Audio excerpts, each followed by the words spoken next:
أعوذ بالله من الشيطان الرجيم. بسم الله الرحمن الرحيم. لا تدركه الأبصار وهو يدرك الأبصار وهو اللطيف الخبير. سورة الأنعام 103 نمبر آیت. پدې 103 نمبر آیات کې د الله تعالی لوی صفاتونه دو کمالي صفاتونه ذکر کیږي. یو صفت دا ده چې لا تدركه الأبصار، نشي راګیرول دی الله تعالی لره نظرونه د مخلوق. د مخلوق هم نظرونه د چې دین او دغه نظرونه په دې دنیا کې الله تعالی باندې احاطه نشي کولای، لیدای نشي. نو دین د الله تعالی لویواله او عظمت معلومیږي چې د انساني نظر او دغه شان تمام مخلوقاتو نظرونه دا داسې قوت الله ورکړی دی چې په دې کچرو کچرو سترګو باندې لوی لوی فلکیات هم ښکاري. سپوږمۍ او نور چې لوی لوی څیزونه دي د ځمکې نه هم لوی دي ښکاري، خو بیا هم دغه نظرونه د الله تعالی په ذات باندې احاطه نشي کولی، لیدی نشي. دغه شان موسی علیه السلام چې کله درېدلو فرمایش وکړو، الله تعالی ورته ویل لن تراني، لیدی مې نشي. چې موسی علیه السلام نشي لیدلی نو انسانان خو نشي لیدلی. دا د الله تعالی په عظمت او په لوی باندې یو کامل دلیل دی. وهو يدرك الابصار، او دا الله تعالی یې نظرونه د خلکو نظرونه یې چې نظر یو باریک څیز د انسان ته بیرته نه ښکاري، او دغه نظرونه باندې الله تعالی احاطه شته یې خو انسان مخلوق د الله تعالی لیدی نشي. دا دلیل شو په دې خبره باندې چې الله تعالی علم په هر شي باندې حاوی دی، هر شی راګر کړل په خپل علم کې، او ذات په اعتبار سره دومره لوی ذات دی چې د انسان نظر هغه راګرول نشي، لیدی نشي.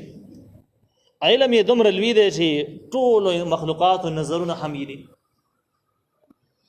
دې ځکه کې دا مضمون دی چې الله تعالی په دې سترګو باندې لیدل ممکن نه دي. لا تدركه الابصار، خدا کله دا په دې دنیا کې په دنیاوي سترګو باندې الله تعالی لیدل دا ممکن نه دي. ځکه موسی علیه السلام ونه لیدو، او موسی علیه السلام ته الله تعالی وویل چې که ته زما لیدل غواړې نو دې غر ته وګوره، تش تجلیاتو ته وګوره، نو تا ته اندازه وشي. موسی علیه السلام دغه ټیم کې بېهوشه را پرېوت. اوس دا خبره ده چې د مرګ نه وروسته قیامت کې الله تعالی لیدل ممکن دي که ممکن نه دي. نو په دې باندې زموږ د اهل سنت والجماعت اجماعي عقیده ده، اجماع ده په دې مسله باندې چې په قیامت کې به الله تعالی لیدل کېږي. او د دې لیدلو به ډېر مراحل دي، د یو پیر خبره نه ده، ډېر پیر به لیدل کېږي. یو پیر لیدل چې کوم دي دا محشر کې کېږي، قیامت کې محشر کې به لیدل کېږي، الله تعالی به لیدل کېږي. دویم چې کله خلک جنت ته داخل شي، ټول نعمتونه ورکړل شي کوم چې امام بخاري رحمه الله نقل کړی دي، نو الله تعالی به جنتیانو ته ووایي چې تاسو ته څه شی کم خو نه دی، داسې شی شته چې تاسو یې غواړئ، تاسو زړه تمنا لري او موجود نه وي. نو جنتیان به ووایي چې ای الله داسې څه دې راکړي دي زموږ په تصور کې هم نه و، داسې شی نشته چې موږ ته کمي. الله تعالی به ورته ووایي چې لوی نعمت شته دی، هغه تاسو ته لا نه دی میلاو شوی. نو هغې نه بعد به الله تعالی خپلې پردې لرې کړي او جنتیان به دا ویني. په ځینو روایاتو کې دا هم دی چې صحابه کرامو د نبي علیه السلام نه تپوس وکړي چې کله جنتیان الله تعالی ویني نو به دې کې به ټیل کېږي که نه به کېږي، څنګه به ویني. نو نبي علیه السلام په دغه واقعه کې خلکو ته وویل چې د کله تاسو څوارلسمې سپوږمۍ وینئ نو به دې کې ټیل ته ضرورت یې نه وي، هر سړی په خپل ځای باندې ولاړ وي سپوږمۍ ویني. دغه شان ده کې جنتیان به الله ویني، هېڅ ټیل ته به پکې ضرورت نه وي. بیا به جنتیانو کې ځینې داسې درجاتو والا خلک شته، دا هم د مستندو روایتونو ثابت دي چې دغه خلک به سحر هم الله تعالی ویني او ماښام به هم ویني، یعنی په ورځ کې به یې دوه پیرې ویني.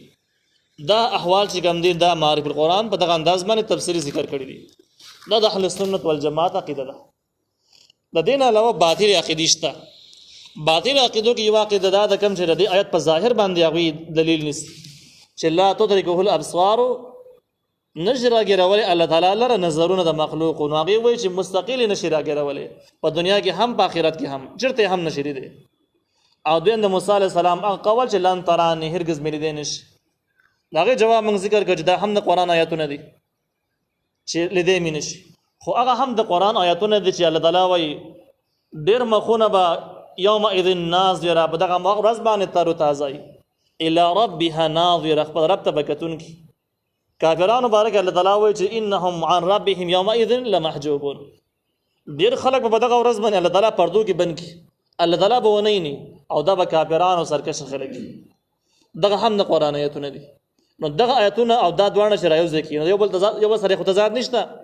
ندی آیتونو تعلق د دنیا سره دی او دغه تعلق د آخرت سره دی.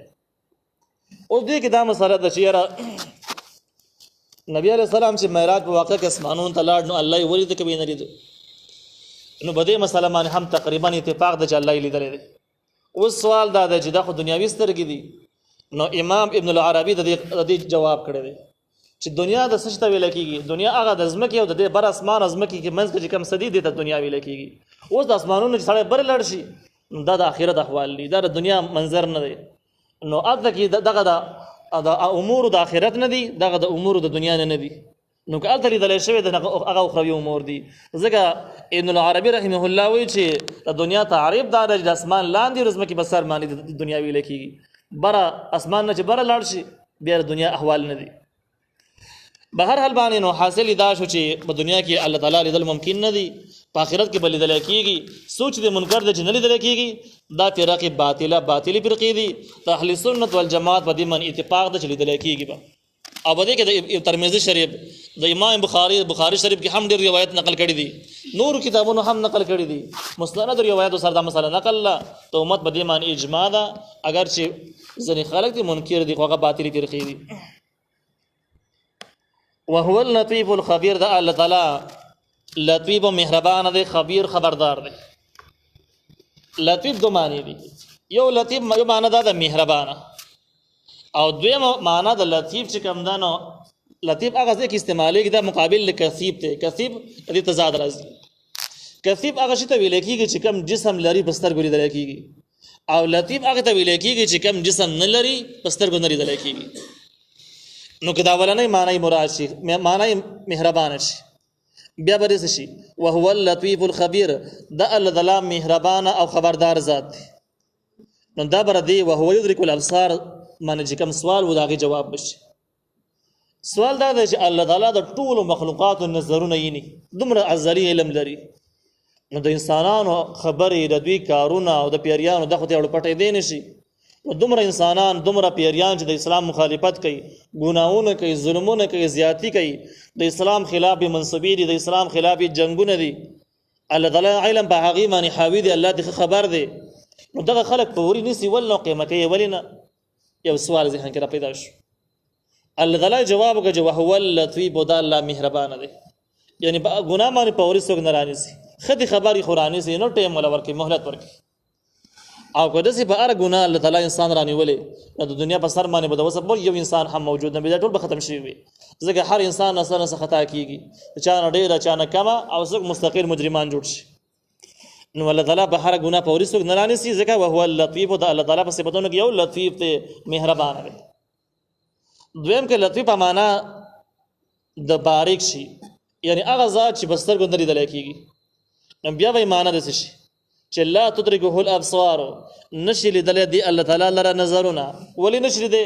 ځکه چې الله تعالی د ذات ته چې جسم نه لري په حواس باندې نه معلومیږي، صرف په عقل باندې معلومیږي. الخبير خبردار دی. خبردار تعلق د تعلق د علم سره شو. او ردی وهو يدرك الابصار تشریح وا چې الله تعالی نظرونه یې یعنی د ټول مخلوق نه خبر دی. ځکه د الله تعالی په صفاتونو کې یو دا چې خبیر خبردار دی. نو چې خبردار دی نو يدرك الابصار د خلقو د نظرونو مخلوق د نظرونو نام خبر دی. هغه مینی قد جاءكم بصائر من ربكم یقینا راغلی تاسو ته بصائر دلائل. بصائر دا جمع د بصیرت. بصیرت هغه څه ته ویل کېږي چې کوم په عقل سره معلوم شي او په حواس باندې نه معلومیږي. یعنی سترګې باندې نه معلومیږي، پوزه، غوږ، دغه شان قوت ذائقه لامسه په دې چې کوم نه معلومیږي په عقل سره معلومیږي کوم چې عقلي امور دي. نو هغه څه ته بصیرت ویل کېږي. بصیرت هر هغه علم ته ویل کېږي چې هغه عقلي علوم ته ویل کېږي چې کوم په حواس سره نه معلومیږي، دا عقل سره تعلق لري. نو دې ځکه کې کوم بصائر نه مراد اسباب د حق مراد دي. څه مطلب؟ یعنی الله تعالی قد جاءكم یقینا راغلی تاسو ته بصائر هغه عقلي دلایل من ربکم تاسو رب طرف نه دي. او عقلي دلایل څه شي دي؟ هغه د نبی علیہ السلام پیغمبري ده چې معجزو سره ثابت ده. قرآن دی چې په خپله باندې مستقله معجزه را او د دې مقابله نه کیږي. دا دواړه چې کوم دین اسباب د بصایر د حق دي چې کله ته نبی علیه السلام ومانو پاکل سره دی وپېژاندو قرآن دی معلوم کړي چې دا واقعي آسماني کتاب دی د دې نه بعد به ته مجبورا حق لار معلومه کړي د الله تعالی احکام به معلوم کړي او چې د الله تعالی احکام دی معلوم کړي نو د هغې نه بعد به ته یو منزل ته ورسېږي چې هغه جنت د الله تعالی رضا ده. د ابصار نه مراد د بصایر نه مراد قرآني دلایل شو او د قرآن آیاتونه دې مراد شو. الله تعالی وایي قد جاءکم یقینا راغلی تاسو ته بصائر من ربکم دلایل د رب تاسو نه قرآن آیاتونه دي. فمن ابصر فلنفسه نو چا چې نظر وکړو د دلایلو ته د دلایل یې وکتل ابدې باندې ځان پوه کړو فلنفسه نو خپل ځان فائدې ده خپل ځان د پاره وکړو دا لیدل د خپل ځان د پاره دي یعنی په اسلام باندې عمل کول او اسلام زده کول د خپل فائدہ ده په هیڅ چا باندې احسان ماړه زګه چې تر عذاب نه بچ کیږي ته به جنت حاصله ومن عمی علیها او چا چې ځان وړون ک په دې باندې په دې آسماني دلایل باندې ځان وړون کون ک چې من ته قرآن څخه پته نشته چې قرآن څه وایي شریعت څه وایي او بس پته نه لګي چې څوک په حق باندې ځان وړون کون کو نو الله تعالی وایي وما انا علیکم بحفیظ وایي تو یا د خلکو ته نبی علیہ السلام ته خطاب دی چې زنه يم پتا سبانه بحفیظ نگران تاسو ذمہ وار تاسو حفیظ نگران ته ویل کیږي چې بچا باندې ډیوټي لګیدلې چې د خلک جرم ونه کی ګناه ونه کی زیاتې ونه کی نو پیغمبر د خلکو د اعمال او نگران نه دی چې خلکو اعمال بساري چې دا بسم عمل کوي او قسم عمل ونه کی نو کني دنه به تپوس کیږي نگران ذمہ واری دی چې هغه نه به تپوس کیږي یا د نگران د پاره دو خبر یا سزا ور کوي دا کسله یا جواب ور کوي چاته نو پیغمبر د سینه دی چې هغه نه د خلکو د الله تعالی به تپوس کوي چې را د خلکو څه اعمال کړی دي د تپوس د نبی عليه السلام نه نشته یا د خلکو چې کوم جرایم کړل نو الله تعالی پیغمبر تعالی السلام ته نه وي چې ته ول سزا ورک نو نبی عليه السلام باغې باندې مجبور دی اوس په اعمال شمار معلومي به چې دا کوم اعمال بدله به ور کوي څنګه سزا به ور کوي خامل سمره دی بد سمره دی د ذمہ واری د نبی عليه السلام د ذمہ واری د نبی عليه السلام په ذمہ کې داخل نه دي نو ما انا علیکم بحفیظ زنیم پتا اسماني نگهبان یا نگران یا ذمہ وار دا درېواړه مترادف الفاظ دي ساسو د اعمال ذمہ وار زنیم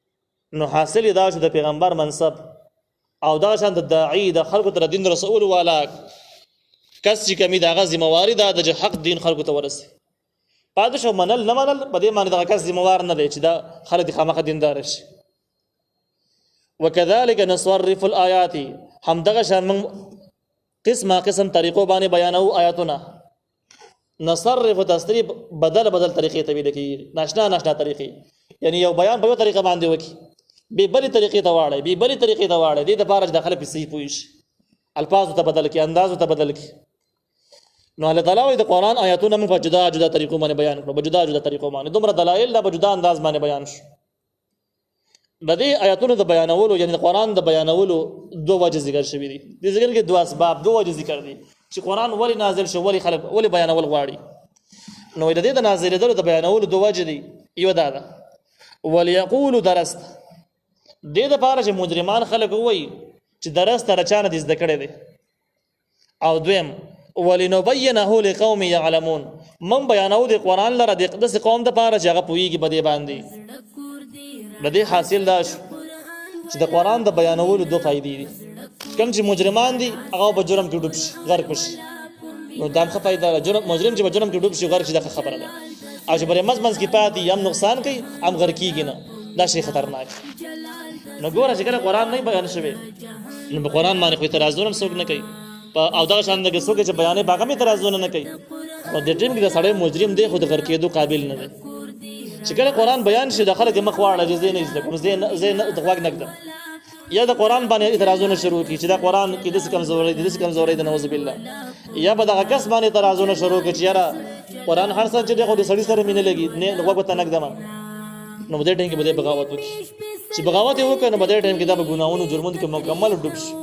او چې ډوب شي نو اوس د الله تعالی د عذابونو صحیح مستحق جوړ شي دویم قسم خلک چې کوم د معاشره کې خلک دي چې نه په قرآن اعتراض کوي نه په دغه داعی باندې اعتراض کوي بلکې ډایرکټ ځان را رسي او باقي باندې ځان په یي عمل کوي الله نه یریږي نو الله تعالی وایي چې بس دغه دویم خلکو د پاره قرآن د بیانولو دویمه فائدہ دا ده چې لنبینه لقوم یعلمون د قوم د پاره بیان کو چې هغه به د باندې ځان پوهیږي عمل پوهیږي. نو نیکان به د لار باندې جنت ځان ورسوي، د الله رضا به حاصل کړي. مجرمان به ځان جهنم ته ورسوي، ځان به غرق کړي. دا د قرآن د نازلېدلو دوه فائدې شوې. اوس دې ځای کې د قرآن د بیانونکو دپاره او د داعیانو دپاره، یعنې کوم کسان چې دعوت چلوي د هغې دپاره مستقله تصریح شو چې کله تاسو دعوت چلوئ نو دوه قسمه خلک به مخې ته راځي، یو به یې زده کوي عمل به کوي، یو به دشمنان کېږي اعتراضونه به کوي. خو ته به په دې باندې زړه نه خورې چې دا خلک ټول ولې دینداره نه شو، په ما یې ولې اعتراض وکړو، په قرآن یې ولې اعتراض وکړو. ځکه دا داسې در روانه ده، مخکې در روانه ده. د قرآن د نازلېدلو حکمت همدغه دی، دا خلکو پیدا کېږي، لازم به وي، دا دې موجودي، زموږ په هېڅ څه کار نشته دی. حاصل دا چې تسلي شوه چې دا تصور به نه کوې چې یاره خلک ټول دینداره شوي وي او ټول اعتراضونه نه کولی، ټول قرآن ته ناست وي. ښه خبره وه، نو ښه خبره وه، خو بس دا د وسې خبره نه ده، بلکې دا خلک کم چې نه کښېني او کم اعتراضونه کوي، نو دا وروسته به نور مضمون د هغې راشي چې الله تعالی د دوی هدایت غوښتلی فی الحال نه دی. د دوی ګناهونه او جرایم په داسې انداز باندې دي چې الله نه غواړي چې دوی ته هدایت وکړي. چې هغه الله نه غواړي نو ته به څه وغواړې؟ نو چې کله د الله تعالی په اختیار کې دي، الله تعالی نه غواړي، نو الله تعالی نبی رسول الله ته وایي اتبع ما اوحي الیک من ربک، تابعداري کوه د هغه څه چې وحی کېږي تا ته پیغمبره من ربک، طرف د رب ستانه. خلکو ته مه ګوره چې څوک عمل کوي څوک عمل نه کوي. لا اله نشته لایق د عبادت الا هو مگر دغه الله دی. واعرض عن المشرکین، او مخ واړه ور داسې مشرکانو نه چې هغې اعتراضونه والا خلک